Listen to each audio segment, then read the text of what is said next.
Bonjour à tous et bienvenue dans cette nouvelle vidéo. Et aujourd'hui, on se retrouve pour la deuxième partie sur comment bien débuter en Airsoft. La première partie, c'était comment bien choisir sa première réplique d'Airsoft. Si vous ne l'avez pas vu, je vous mets le lien en description et juste ici. Aujourd'hui, nous allons parler de tout ce qui est protection. Alors, protection oculaire, bien évidemment, mais nous allons parler également des protections du bas-visage, de la tête, des mains et des pieds. Donc, commençons sans plus attendre par les protections oculaires. Elles sont plus importantes que tout, que la réplique, que l'équipement, que tout. C'est la première chose dans laquelle il va falloir investir. Ce sont les protections oculaires. Pourquoi? C'est ça qui va vous éviter de devenir malvoyant, borgne ou aveugle. C'est ce qui va protéger vos yeux. Donc il va pas falloir lésiner sur la qualité de cette paire de lunettes de protection oculaire. Et donc la première chose qu'il va falloir regarder, c'est la norme, puisque il existe deux normes pour l'airsoft. C'est la norme EN 166B et EN 166F. Donc il faut au moins une de ces normes sur la protection oculaire que vous allez utiliser. Pourquoi faut-il une protection aux normes? Eh bien tout simplement parce vous allez jouer avec des répliques qui tirent des projectiles qui vont à une certaine vitesse et qui font un certain dégât sur certains matériaux. En l'occurrence du plastique, ce qui s'apparenterait à du plastique. Donc du coup, évidemment, il faut quelque chose de solide et pas quelque chose de cassant. Donc il existe des normes pour éviter de se retrouver avec quelque chose qui casse. Maintenant en pratique, sur les différents sites, vous allez retrouver plein de protections différentes. Alors vous allez retrouver ce qui est lunettes / masque avec une protection, on va dire un verre, et vous allez retrouver tout ce qui est lunettes / masque grillagées, qui vont avoir donc un grillage à la place d'un verre. Alors, les lunettes, on va dire traditionnelles, vont avoir des avantages, beaucoup d'avantages, et des inconvénients qui sont tout aussi embêtants. Et on va voir tout ce qui est grillage, où là il y a beaucoup d'inconvénients et un seul avantage. Donc on va voir un petit peu tout ça. On va commencer avec les lunettes et les masques traditionnels, donc avec un verre. Donc la première chose qu'il va falloir voir, c'est la norme. Il faut que vos protections soient aux normes. Je me répète, mais c'est EN 166B ou EN 166F. Déjà, ça c'est la première chose.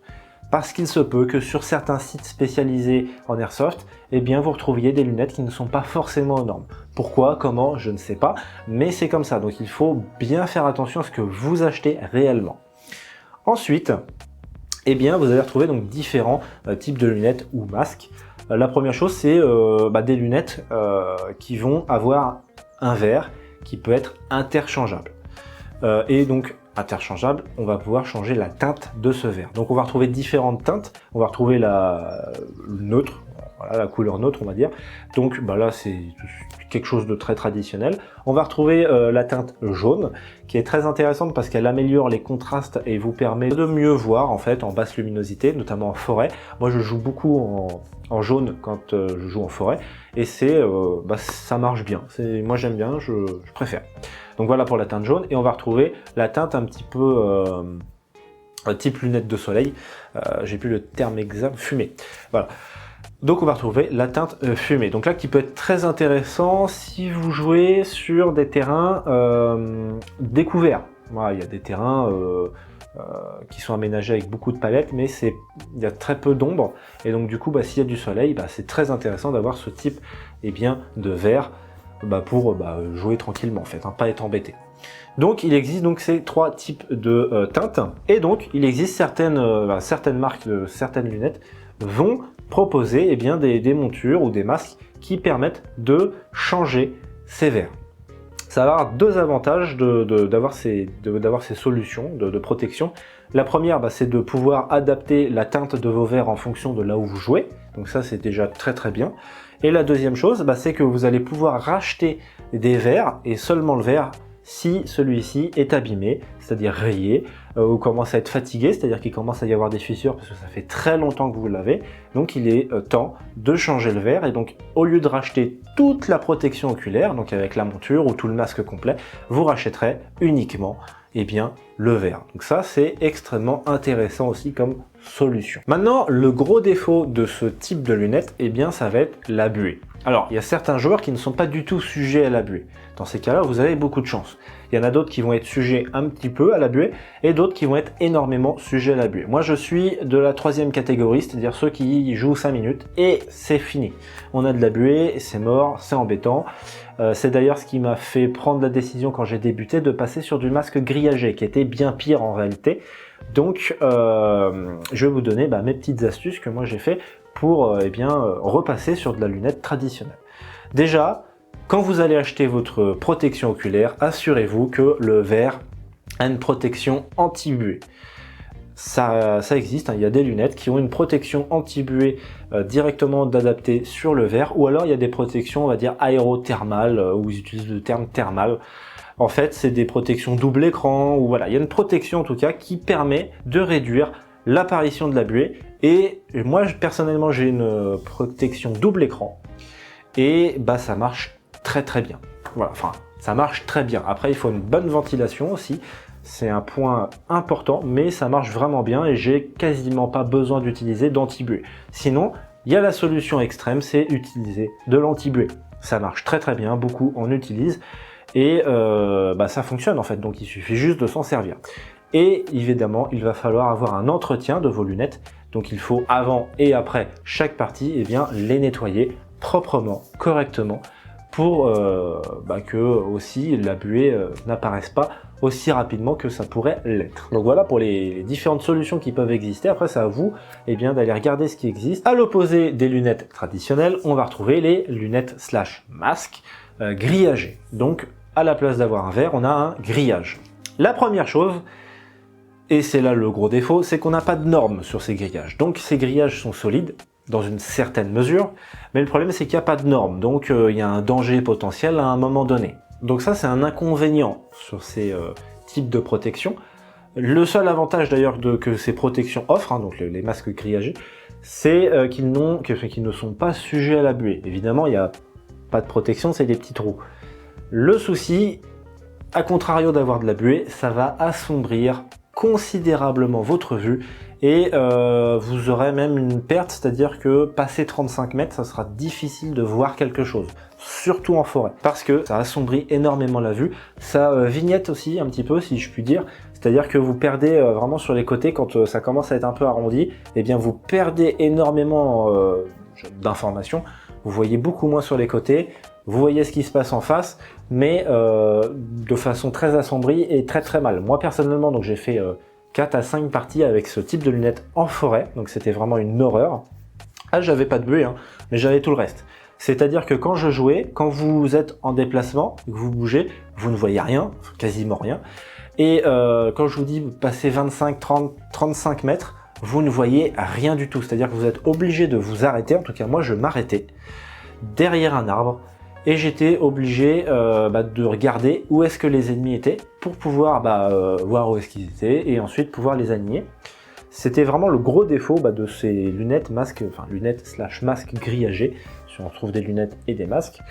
Donc pour moi, n'achetez pas ce type de protection parce que ça assombrit la vue, donc ça va vous gâcher votre partie. Il n'y a pas de normes, donc c'est dangereux, et c'est encore plus dangereux quand vous prenez un impact de bille, qu'une bille vient taper dans votre lunette, parce que celle-ci peut casser en plusieurs morceaux, et des débris peuvent arriver directement dans vos yeux en passant par les petits trous du petit grillage, évidemment. Ça arrive, c'est d'ailleurs le gros défaut de ces lunettes. Moi, ça m'est arrivé une fois, ça m'a suffi amplement. Donc j'ai pas cherché midi 14h, je suis repassé sur des lunettes traditionnelles en me renseignant un petit peu plus sur toutes les protections anti-buée qui pouvaient exister. Donc voilà pour les protections oculaires. Moi je vous conseille d'acheter une vraie bonne paire de lunettes dès le départ, ou un bon masque dès le départ, avec les bonnes normes, avec une solution anti-buée déjà dans un premier temps. Ça vous permettra de voir, vous par rapport à vous, comment ça réagit. et d'avoir quelque chose qui vous permette de jouer correctement en fait. Après, il existe des solutions beaucoup plus extrêmes avec des ventilos, ou il existe même des masques avec des ventilos intégrés. C'est possible aussi. C'est des masques qui coûtent évidemment un petit peu plus cher que les solutions traditionnelles. Mais à partir de 35-40 €, vous commencez à avoir quelque chose de qualitatif en termes de protection, en tout cas à ce jour. Moi personnellement, mon masque, je l'ai payé 40 € et il est très très bien, j'en suis ravi. Évidemment. Oubliez tout ce qui est copie qui ressemble énormément sur des sites bon marché ou des sites chinois, par exemple AliExpress. J'ai vu énormément de joueurs, pas forcément débutants, mais qui jouaient déjà depuis un petit moment, qui achetaient ce genre de protection. Le souci, c'est qu'elles n'ont pas la norme réelle. Elles n'ont pas de norme. Et quand ils jouent, ça se voit, puisque dès le premier impact, dès le deuxième impact, ils ont d'office des fissures dans le verre, ce qui est extrêmement dangereux pour eux. Alors ils continuent de jouer, ça les dérange pas. Et d'ailleurs, ils disent « Oh c'est pas grave, je rachèterai la même paire, c'était pas cher. Plutôt qu'acheter une bonne protection, je vous dis à partir de 40 € et ne pas avoir de soucis, puisque normalement, des lunettes aux normes, vous pouvez prendre plusieurs impacts, plusieurs dizaines d'impacts, il n'y aura aucun éclat sur la protection oculaire qui est aux normes. Donc oubliez donc tout ce qui est protection AliExpress. Pour finir sur les protections oculaires, j'ai survolé, je vous ai donné des petits éléments pour faire votre choix dans les différentes technologies qui peuvent exister. Maintenant, je vous renvoie vers une autre vidéo qui parle des protections oculaires. C'est une vidéo faite par la team DG. Je vous la mets en description. Pourquoi je vous la mets en description et pourquoi je vous en parle? Parce que je la trouve extrêmement complète, extrêmement claire. Ils interviewent la Fédération Française d'Airsoft par rapport aux assurances. Il y a également une interview avec un labo qui dessert les normes sur les différentes lunettes. Ils font même un crash test avec les différentes lunettes du marché. Donc je vous invite vraiment à aller voir cette vidéo, elle est extrêmement complète. Je vous la mets en description. Et nous, on va continuer notre vidéo. Donc là, on va entrer sur tout ce qui est protection non obligatoire. C'est-à-dire que c'est vous qui décidez si oui ou non c'est important pour vous d'en avoir. Donc là, on va parler du bas visage, donc c'est pas une obligation, voilà, c'est vous qui décidez. Alors là encore, il existe plein de solutions différentes. Ça va être à vous de vous renseigner pour voir ce qui existe et qu'est-ce qui vous correspondra. La protection la plus connue, ce qui existe le plus, c'est le grillage intégral sur tout le visage, tout le bas visage. Alors il y en a qui vont jusqu'aux oreilles, d'autres qui s'arrêtent un peu avant. Donc là, c'est à vous de décider. Moi, je vais plutôt vous conseiller des protections avec un petit grillage sur le devant. Et sur les côtés, vous allez retrouver des bandes en tissu, soit molletonnées, soit des simples bandes en tissu. Pourquoi je vous conseille de prendre plutôt ces protections-là? Eh bien, tout simplement parce que ça va vous permettre de pouvoir épauler correctement avec votre réplique. Chose que vous ne pouvez pas faire ou difficilement faire avec une protection avec un grillage complet sur toute la joue. Vous vous retrouvez à plusieurs centimètres de votre mire, donc c'est vraiment compliqué d'épauler, voire impossible. C'est d'autant plus frustrant quand vous commencez à upgrader votre réplique d'Airsoft, en tout cas moi c'était mon cas, et que vous avez une réplique qui tire très droit. Quand vous alignez la mire, ça marche très très bien, seulement quand vous êtes en partie et que vous jouez avec un masque, et vous êtes vachement plus haut et donc vous ne pouvez pas véritablement épauler correctement, en tout cas aligner la mire correctement. Donc ça se fait un petit peu au jugé et ça c'est dommage. Je vous conseille de prendre plutôt des protections avec, je vous dis, des bandes en tissu sur les côtés au niveau des joues. Moi c'est ce que j'ai. Avant j'étais sur un masque grillagé complet et donc j'ai dû racheter une autre protection. Donc voilà pour les protections du bas visage. Évidemment il en existe plein d'autres différentes. C'est au choix de chacun. Il y en a qui jouent directement avec un foulard. Voilà, c'est à vous de voir ce qui vous intéresse, ce qui existe. Je vais vous dire quand même une petite anecdote. Moi, en ce qui me concerne, je vous conseille de jouer constamment avec quelque chose qui vous protège les dents. Moi, personnellement, ça m'a sauvé plus d'une fois. J'ai des billes dans le visage, on en prend énormément.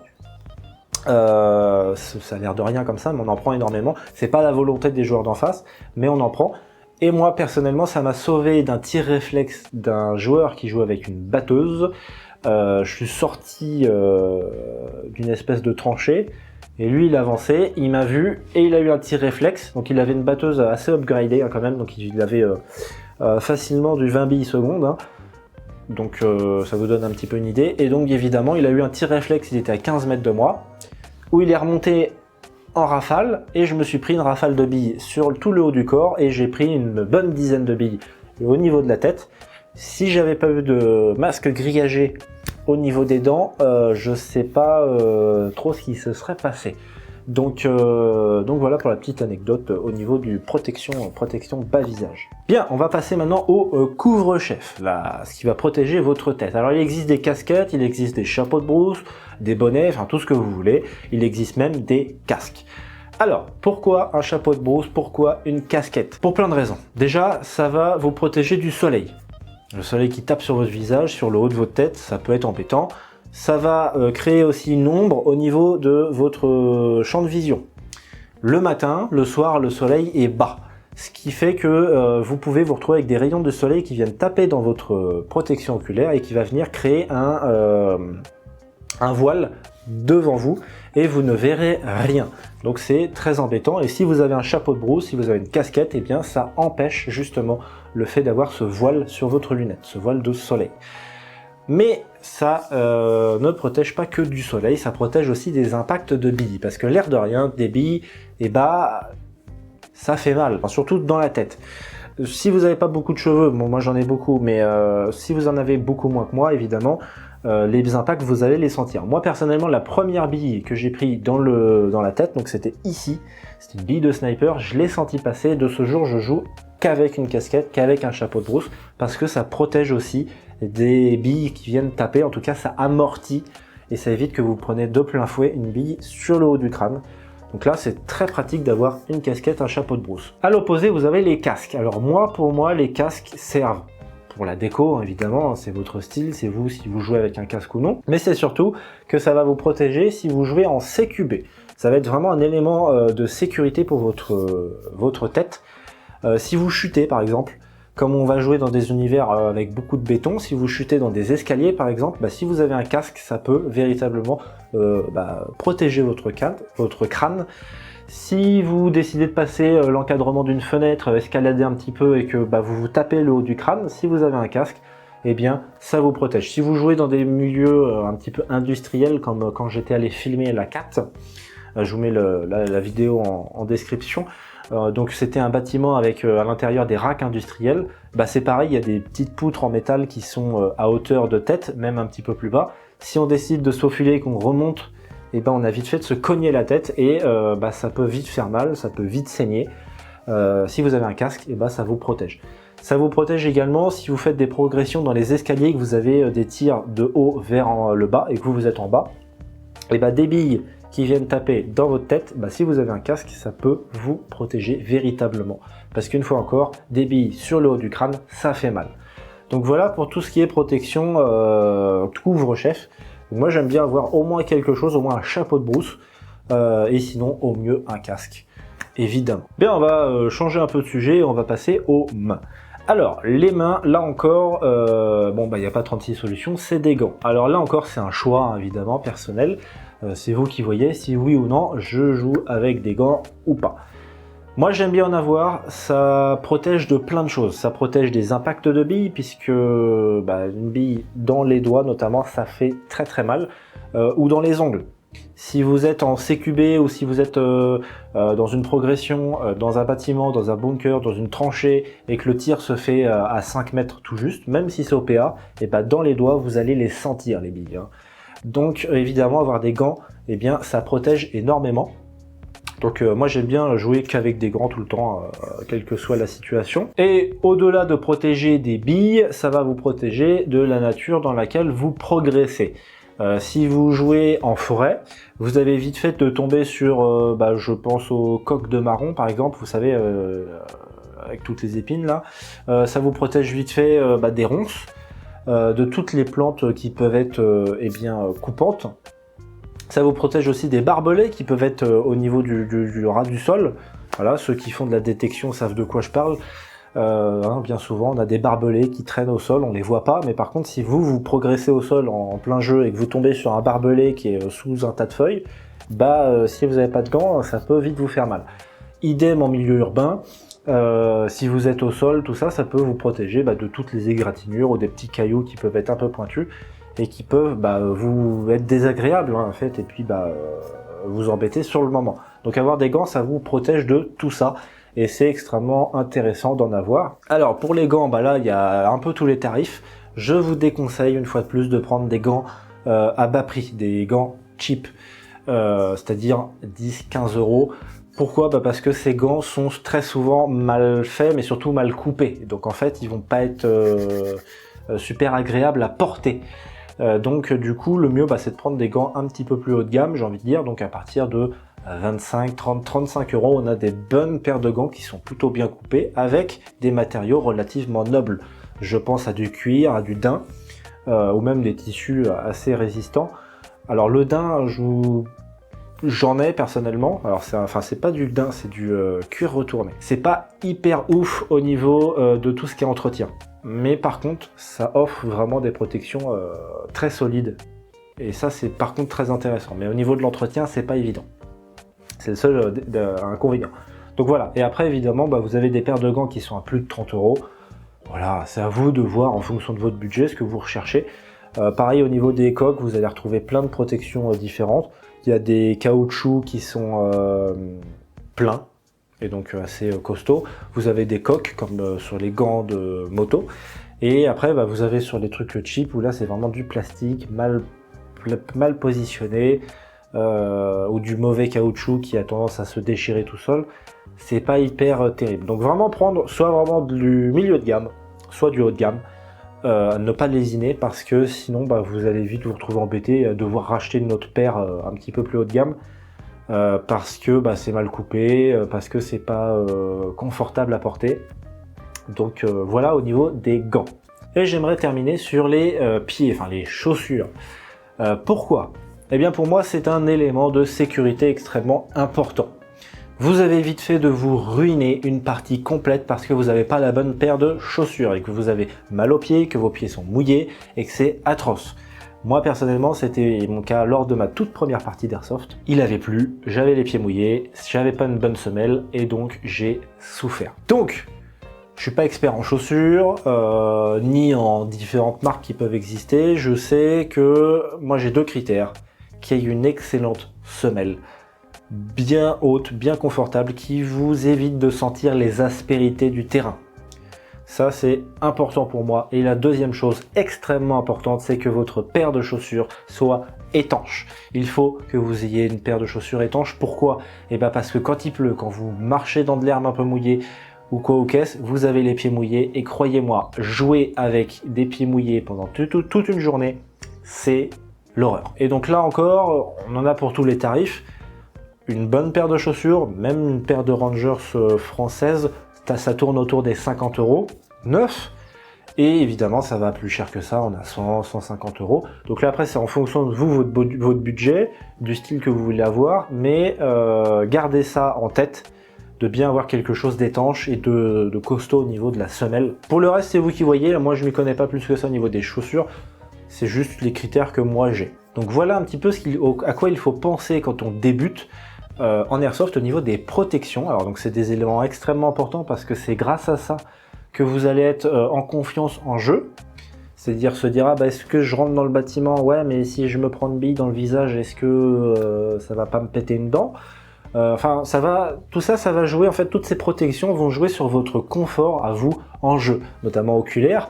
Si vous n'avez pas de buée, vous allez passer une super partie parce que vous avez une vision, une bonne vision du début à la fin de la partie, que vous voyez bien tout ce qui se passe et donc vous suivez le jeu, vous êtes dans le jeu. Alors que quand vous avez de la buée, vous êtes coupé, vous dites merde, j'ai de la buée, je sors, faut que j'aille en zone neutre enlever tout ça. Ça vous coupe, c'est embêtant. Donc voilà, tout ça, ça va influer sur votre confort en jeu. Et donc moi j'ai fait cette vidéo déjà pour vous aider à faire votre choix dans les différentes protections qui vont exister. Parce que moi du coup j'ai fait plein d'erreurs quand j'ai débuté, notamment oculaires, et donc j'ai fait tout un tas d'achats qui m'ont au total coûté 145 € parce que j'ai dû racheter énormément de matériel après coup. Alors que si j'avais acheté tout le bon matos que j'ai actuellement dès le départ, et c'est pas le meilleur matos du monde, hein, mais c'est du matos confortable, et ben j'en aurais eu pour seulement 90 €. Donc j'aurais fait 55 € d'économie, et 55 € d'économie en airsoft, quand on débute, c'est beaucoup. Ça permet d'acheter un chargeur de batterie, une bonne batterie, ou alors ça permet d'acheter des chargeurs supplémentaires pour sa réplique, ou alors ça permet de se faire un bon stock de billes pour bien débuter. 55 €, c'est énorme en airsoft. Donc, moi voilà, j'ai fait cette vidéo pour vous les débutants qui débutez. C'est la vidéo que moi j'aurais bien aimé avoir pour tout ce qui est protection et les différentes solutions qui existent. Donc maintenant, bah, à vous de jouer. Voilà ce qui va conclure donc cette vidéo. Alors comme toujours, les commentaires sont là pour ça. Donc si vous souhaitez rajouter des informations ou vous souhaitez nous dire quelle protection vous avez décidé d'utiliser, ou que vous souhaitez rajouter des infos par rapport à moi, ce que j'ai pu dire, eh bien les commentaires sont là pour ça. Si vous avez des questions, n'hésitez pas, c'est là également. Moi je vous dis abonnez-vous pour voir les prochaines vidéos, il va y en avoir d'autres. On va également bientôt, très bientôt même, reparler du Tour de France de l'Airsoft. Va falloir vraiment qu'on se fasse une vidéo là-dessus parce qu'il y a du nouveau. Il y a du nouveau. Allez voir la description, il y a plein de liens comme d'habitude, notamment vers le e-book. Bon, vous débutez, mais ça peut vous intéresser le jour où vous voulez upgrader une AEG. Eh bien, il existe un e-book, c'est upgrader votre AEG pour vos besoins, qui explique tout de A à Z. Sur ce, moi je vous dis à la prochaine et portez-vous bien.